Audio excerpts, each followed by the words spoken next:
ओम शांति। 19 जनवरी 2026 के ईश्वरीय महावाक्य। पहले सुनते हैं मुरली के मुख्य पॉइंट्स। बाबा ने कहा, तुम बच्चों को पढ़ाई का बहुत नशा रहना चाहिए। यह बड़ी ऊंच पढ़ाई है। इसे पढ़कर तुम सो देवी देवता बन रहे हो। जब यह शरीर छोड़ेंगे फिर तुम्हारे सिर पर ताज होगा। इसके लिए तो पूरा पुरुषार्थ करना चाहिए ना। सदा अटेंशन रहे, क्योंकि माया भी बड़ी अगेंस्ट है। फिर बाबा ने कहा, विकार में गिरे तो तुम देवता बन नहीं सकेंगे, हार्ट फेल हो जाएगी। विकार में गिरने वाले का पासपोर्ट खलास। वास्तव में बाप को भूल जाने से ही गिरते हैं, तो याद करने का उपाय ढूंढना चाहिए। आत्म अभिमानी पूरा बन जाएं, बाकी और क्या चाहिए। लास्ट में बाबा ने कहा, तुम बच्चों को सर्विस का बड़ा शौक चाहिए। अपने हमजिन्स को भी उठाना है। जो बाप को ही नहीं जानते, नास्तिक हैं, उनको धन का बनाना चाहिए ना। अगर तकदीर में होगा तो झट समझेगा। और अब सुनते हैं महावाक्यों को विस्तार से। मुरली का सार। मीठे बच्चे, तुम्हें नशा रहना चाहिए कि हम ब्राह्मण सो देवता बनते हैं। हम ब्राह्मणों को ही बाप की श्रेष्ठ मत मिलती है। प्रश्न, जिनका न्यू ब्लड है उन्हें कौन सा शौक और कौन सी मस्ती होनी चाहिए। उत्तर, यह दुनिया जो पुरानी आयरन एजिड बन गई है उसे नई गोल्डन एज्ड बनाने का, पुराने से नया बनाने का शौक होना चाहिए। कन्याओं का न्यू ब्लड है तो अपने हम जीन्स को उठाना चाहिए। नशा कायम रखना चाहिए। भाषण करने में भी बड़ी मस्ती होनी चाहिए। गीत, रात के राही थक मत जाना, सुबह की मंजिल दूर नहीं। ओम शांति। बच्चों ने इस गीत का अर्थ तो समझा। अभी भक्ति मार्ग की घोर अंधियारी रात तो पूरी हो रही है। बच्चे समझते हैं हमारे ऊपर अब ताज आने का है। यहाँ बैठे हैं, एम ऑब्जेक्ट है मनुष्य से देवता बनने की। जैसे सन्यासी समझते हैं तुम अपने को भैंस समझो तो वह रूप हो जाएगा। वह है भक्ति मार्ग के दृष्टांत। जैसे यह भी दृष्टांत है कि राम ने बंदरों की सेना ली। तुम यहाँ बैठे हो, जानते हो हम सो देवी देवता डबल सिरताज बनेंगे। जैसे स्कूल में पढ़ते हैं तो कहते हैं मैं यह पढ़कर डॉक्टर बन जाऊंगा, इंजीनियर बन जाऊंगा। तुम समझते हो हम पढ़ाई से हम सो देवी देवता बन रहे हैं। यह शरीर छोड़ेंगे और हमारे सिर पर ताज होगा। यह तो बहुत गंदी छीछी दुनिया है ना। नई दुनिया है फर्स्ट क्लास दुनिया, पुरानी दुनिया है बिल्कुल थर्ड क्लास दुनिया। यह तो खलास होने की है। नए विश्व का मालिक बनाने वाला जरूर विश्व का रचयिता ही होगा। दूसरा कोई पढ़ा न सके। शिव बाबा ही तुमको पढ़ाकर सिखलाते हैं। बाप ने समझाया है, आत्म अभिमानी पूरा बन जाएं तो बाकी और क्या चाहिए। तुम ब्राह्मण तो हो ही, जानते हो हम देवता बन रहे हैं। देवताएं कितने पवित्र थे, यहाँ कितने पतित मनुष्य हैं। शक्ल भले मनुष्य की है परंतु सीरत देखो कैसी है। जो देवताओं के पुजारी हैं वह खुद भी उन्हों के आगे महिमा गाते हैं।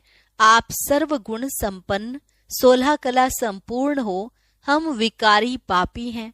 सूरत तो उन्हों की भी मनुष्य की है परंतु उनके पास जाकर महिमा गाते हैं। अपने को गंदे विकारी कहते हैं। हमारे में कोई गुण नहीं है तो मनुष्य माना मनुष्य। अभी तुम समझते हो अभी तो हम चेंज होकर जाए देवता बनेंगे। श्री कृष्ण की पूजा करते ही इसलिए हैं कि कृष्णपुरी में जाएं, परंतु यह पता नहीं है कि कब जाएंगे। भक्ति करते रहते हैं कि भगवान आकर भक्ति का फल देंगे। पहले तो तुमको यह निश्चय चाहिए कि हमको पढ़ाते कौन है। यह है श्री श्री शिव बाबा की मत। शिव बाबा तुम्हें श्रीमत दे रहे हैं। जिनको यह पता नहीं वह श्रेष्ठ बन कैसे सकते। इतने सब ब्राह्मण श्री श्री शिव बाबा की मत पर चलते हैं। परमात्मा की मत ही श्रेष्ठ बनाती है। जिसकी तकदीर में होगा उनकी बुद्धि में बैठेगा, नहीं तो कुछ भी समझेंगे नहीं। जब समझेंगे तब खुश हो मदद करने लग पड़ेंगे। कई तो जानते नहीं हैं, उनको क्या पता यह कौन है, इसलिए बाबा कोई से मिलते भी नहीं हैं। वह तो और ही अपनी मत निकालेंगे। श्रीमत को न जानने कारण उनको भी अपनी मत देने लग पड़ते हैं। अब बाप आए ही हैं तुम बच्चों को श्रेष्ठ बनाने के लिए। बच्चे जानते हैं 5000 वर्ष पहले मुआफिक बाबा आपसे आकर मिले हैं। जिनको पता नहीं है ऐसे रिस्पोंड दे नहीं सकते। बच्चों को पढ़ाई का बहुत नशा रहना चाहिए। यह बड़ी ऊंची पढ़ाई है, परंतु माया भी बड़ी अगेंस्ट है। तुम जानते हो हम वह पढ़ाई पढ़ते हैं जिससे हमारे सिर पर डबल सिरताज आना है। भविष्य जन्म जन्मांतर डबल सिरताज बनेंगे, तो इसके लिए फिर ऐसा पूरा पुरुषार्थ करना चाहिए ना। इसको कहा जाता है राजयोग। कितना वंडर है। बाबा हमेशा समझाते हैं लक्ष्मी नारायण के मंदिर में जाओ, पुजारियों को भी तुम समझा सकते हो। पुजारी भी किसको बैठ समझाए कि इन लक्ष्मी नारायण को भी यह पद कैसे मिला, यह विश्व का मालिक कैसे बने। ऐसे ऐसे बैठ सुनाए तो पुजारी का भी मान हो जाए। तुम कह सकते हो हम आपको समझाते हैं इन लक्ष्मी नारायण को यह राज्य कैसे मिला। गीता में भी भगवानुवाच है ना, मैं तुमको राजयोग सिखाकर राजाओं का राजा बनाता हूँ। स्वर्गवासी तो तुम बनते हो ना। तो बच्चों को कितना नशा रहना चाहिए, हम यह बनते हैं। भल अपना चित्र और राजाई का चित्र भी यहाँ साथ में निकालो। नीचे तुम्हारा चित्र, ऊपर में राजाई का चित्र हो। इसमें खर्चा तो नहीं है ना। राजाई पोशाक तो झट बन सकती है, तो घड़ी घड़ी याद रहेगा हम सो देवता बन रहे हैं। ऊपर में भल शिव बाबा भी हो, यह भी चित्र निकालने होंगे। तुम मनुष्य से देवता बनते हो। यह शरीर छोड़ हम जाए देवता बनेंगे, क्योंकि अभी हम यह राजयोग सीख रहे हैं। तो यह फोटो भी मदद करेंगे। ऊपर में शिव, फिर राजाई चित्र, नीचे तुम्हारा साधारण चित्र। शिव बाबा से राजयोग सीख हम सो देवता डबल सिरताज बन रहे हैं। चित्र रखा होगा, कोई भी पूछेंगे तो हम बतला सकेंगे हमको सिखलाने वाला यह शिव बाबा है। चित्र देखने से बच्चों को नशा चढ़ेगा। भले दुकान में भी ये चित्र रख दो। भक्ति मार्ग में बाबा नारायण का चित्र रखता था, पॉकेट में भी रखता था। तुम भी अपना फोटो रख दो तो याद रहेगा हम सो देवी देवता बन रहे हैं। बाप को याद करने का उपाय ढूंढना चाहिए। बाप को भूल जाने से ही गिरते हैं। विकार में गिरेगा तो फिर शर्म आएगी। अभी तो हम ये देवता बन नहीं सकेंगे, हार्ट फेल हो जाएगी। अभी हम देवता कैसे बनेंगे। बाबा कहते हैं विकार में गिरने वाले का फोटो निकाल दो। बोलो तुम स्वर्ग में चलने लायक नहीं हो, तुम्हारा पासपोर्ट खलास। खुद भी फील करेंगे हम तो गिर गए, अब हम स्वर्ग में कैसे जाएंगे। जैसे नारद का मिसाल देते हैं। उनको कहा तुम अपनी शक्ल तो देखो, लक्ष्मी को वरने लायक हो, तो शक्ल बंदर की दिखाई पड़ी। तो मनुष्य को भी शर्म आएगी, हमारे में तो यह विकार है, फिर हम श्री नारायण को व श्री लक्ष्मी को कैसे वरेंगे। बाबा युक्तियां तो सब बतलाते हैं, परंतु कोई विश्वास भी रखे ना। विकार का नशा आता है तो समझते हैं इस हिसाब से हम राजाओं का राजा डबल सिरताज कैसे बनेंगे। पुरुषार्थ तो करना चाहिए ना। बाबा समझाते रहते हैं ऐसी ऐसी युक्तियां रचो और सबको समझाते रहो। यह राजयोग की स्थापना हो रही है, अब विनाश सामने खड़ा है। दिन प्रतिदिन तूफान जोर होता जाता है, बम साधे भी तैयार हो रहे हैं। तुम यह पढ़ाई पढ़ते ही हो भविष्य ऊंच पद पाने के लिए। तुम एक ही बार पतित से पावन बनते हो। मनुष्य समझते थोड़े ही हैं कि हम नरकवासी हैं, क्योंकि पत्थर बुद्धि हैं। अभी तुम पत्थर बुद्धि से पारस बुद्धि बन रहे हो। तकदीर में होगा तो झट समझेगा, नहीं तो तुम कितना भी माथा मारो बुद्धि में बैठेगा नहीं। बाप को ही नहीं जानते तो नास्तिक हैं, अर्थात ना धनी के। तो धन का बनाना चाहिए ना। जबकि शिव बाबा के बच्चे हैं, यहाँ जिनको ज्ञान है वह अपने बच्चों को विकारों से बचाते रहेंगे। अज्ञानी लोग तो अपने मुआफिक बच्चों को भी फंसाते रहेंगे। तुम जानते हो यहाँ विकार से बचाया जाता है। कन्याओं को तो पहले बचाना चाहिए। माँ बाप जैसे कि बच्चों को विकार में धक्का देते हैं। तुम जानते हो ये भ्रष्टाचारी दुनिया है। श्रेष्ठाचारी दुनिया चाहते हैं। भगवानुवाच, मैं जब आता हूँ श्रेष्ठाचारी बनाने के लिए तो सब भ्रष्टाचारी हैं। मैं सबका उद्धार करता हूँ। गीता में भी लिखा हुआ है, भगवान को ही साधु संतों आदि सबका उद्धार करने आना है। एक ही भगवान बाप आकर सबका उद्धार करते हैं। अभी तुम वंडर खाते हो। मनुष्य कितने पत्थर बुद्धि हो जाते हैं। इस समय अगर मालूम हो बड़ों बड़ों को कि गीता का भगवान शिव है तो पता नहीं क्या हो जाए, हाहाकार मच जाए। परंतु अभी देरी है, नहीं तो सबके अड्डे एकदम हिलने लग जाएं। बहुतों के तख्त हिलते हैं ना। लड़ाई जब होती है तो पता पड़ता है इनका तख्त हिलने लगा है, अभी गिर पड़ेंगे। अभी यह हिले तो बहुत हलचल मच जाए, आगे चल होने का है। पतित पावन सर्व का सदगति दाता खुद कहते हैं, बरोबर ब्रह्मा तन से स्थापना कर रहे हैं। सर्व की सदगति अर्थात उद्धार कर रहे हैं। भगवानुवाच, यह पतित दुनिया है, इन सब का उद्धार मुझे करना है। अभी सब पतित हैं। पतित फिर किसको पावन कैसे बनाएंगे? पहले तो खुद पावन बने, फिर फॉलोअर्स को बनाएं। भाषण करने में बड़ी मस्ती चाहिए। कन्याओं का न्यू ब्लड है, तुम पुराने से नया बना रहे हो। तुम्हारी आत्मा जो पुरानी आयरन एज्ड बन गई है, अब नई गोल्डन एज्ड बनती है। खाद निकलती जाती है।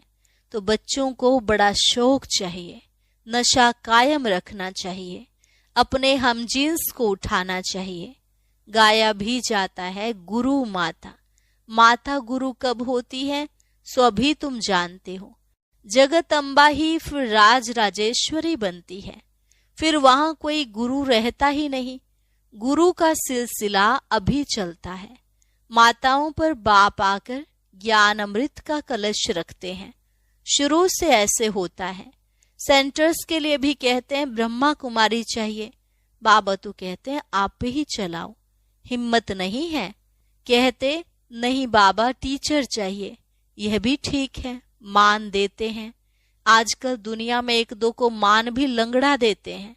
आज प्राइम मिनिस्टर है, कल उनको उड़ा देते हैं।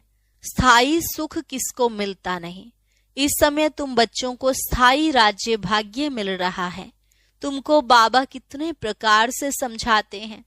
अपने को सदैव हर्षित रखने के लिए बहुत अच्छी अच्छी युक्तियां बतलाते हैं। शुभ भावना रखनी है ना। ओहो, हम यह लक्ष्मी नारायण बनते हैं।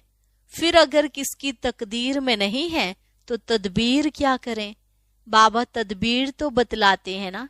तदबीर व्यर्थ नहीं जाती है, यह तो सदा सफल होती है।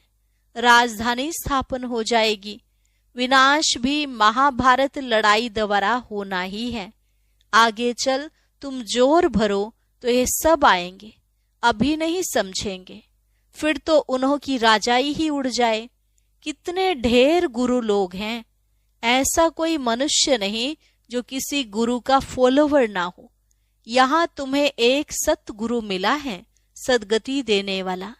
चित्र बड़े अच्छे हैं। यह है सदगति अर्थात सुख धाम। यह है मुक्ति धाम। बुद्धि भी कहती है हम सब आत्माएं निर्वाण धाम में रहती हैं, जहां से फिर टोकी में आते हैं, वहां के रहवासी हैं। यह खेल ही भारत पर बना हुआ है। शिव जयंती भी यहाँ मनाते हैं। बाप कहते हैं मैं आया हूँ, कल्प के बाद फिर आऊंगा। हर 5000 वर्ष बाद बाप के आते ही पैराडाइज बन जाता है। कहते भी हैं क्राइस्ट से इतने वर्ष पहले पैराडाइज था, स्वर्ग था, अभी नहीं है, फिर होना है। तो जरूर नरकवासियों का विनाश, स्वर्गवासी की स्थापना चाहिए। सो तुम स्वर्गवासी बन रहे हो, नरकवासी सब विनाश हो जाएंगे। वह तो समझते हैं अर्जुन इतने लाखों वर्ष पड़े हैं, बच्चे बड़े हों, शादी कराएं। तुम थोड़े ही ऐसा कहेंगे। अगर बच्चा राय पर नहीं चलता है तो फिर श्रीमत लेनी पड़े कि स्वर्गवासी नहीं बनते हैं तो क्या करें। बाप कहेंगे अगर आज्ञाकारी नहीं है तो जाने दो। इसमें पक्की नष्टो मोहा अवस्था चाहिए। अच्छा, मीठे मीठे सिकिलधे बच्चों प्रति मात पिता बाप दादा का याद प्यार और गुड मॉर्निंग। रूहानी बाप की रूहानी बच्चों को नमस्ते। रूहानी बच्चों की रूहानी बाप दादा को नमस्ते नमस्ते, गुड मॉर्निंग। शुक्रिया बाबा, शुक्रिया। धारणा के लिए मुख्य सार। श्री श्री शिव बाबा की श्रेष्ठ मत पर चलकर स्वयं को श्रेष्ठ बनाना है। श्रीमत में मन मत मिक्स नहीं करनी है। ईश्वरीय पढ़ाई के नशे में रहना है। अपने हमजिन्स के कल्याण की युक्तियां रचने हैं। सबके प्रति शुभ भावना रखते हुए एक दो को सच्चा मान देना है, लंगड़ा मान नहीं। वरदान, निरंतर बाप के साथ की अनुभूति द्वारा हर सेकंड हर संकल्प में सहयोगी बनने वाले सहज योगी भव। निरंतर बाप के साथ की अनुभूति द्वारा हर सेकंड हर संकल्प में सहयोगी बनने वाले सहज योगी भव। जैसे शरीर और आत्मा का जब तक पार्ट है तब तक अलग नहीं हो पाती है, ऐसे बाप की याद बुद्धि से अलग ना हो, सदा बाप का साथ हो। दूसरी कोई भी स्मृति अपने तरफ आकर्षित ना करे। इसको ही सहज और स्वतः योगी कहा जाता है। ऐसा योगी हर सेकंड हर संकल्प हर वचन हर कर्म में सहयोगी होता है। सहयोगी अर्थात जिसका एक संकल्प भी सहयोग के बिना न हो। ऐसे योगी और सहयोगी शक्तिशाली बन जाते हैं। स्लोगन, समस्या स्वरूप बनने के बजाय समस्या को मिटाने वाले समाधान स्वरूप बनो। समस्या स्वरूप बनने के बजाय समस्या को मिटाने वाले समाधान स्वरूप बनो। अव्यक्त इशारे, इस अव्यक्ति मास में बंधन मुक्त रहे जीवन मुक्त स्थिति का अनुभव करो। अपने स्थूल और सूक्ष्म बंधनों की लिस्ट सामने रखो। लक्ष्य रखो कि मुझे बंधन मुक्त बनना ही है, अब नहीं तो कब नहीं। सदा यही पाठ पक्का करो। स्वतंत्रता ब्राह्मण जन्म का अधिकार है। अपना जन्म सिद्ध अधिकार प्राप्त कर जीवन मुक्त स्थिति का अनुभव करो। जब अपने को गृहस्थी समझते हो तब गृहस्थी का जाल होता। गृहस्थी बनना माना जाल में फंसना। ट्रस्टी अर्थात मुक्त। अच्छा, और अभी सुनते हैं आज का अव्यक्त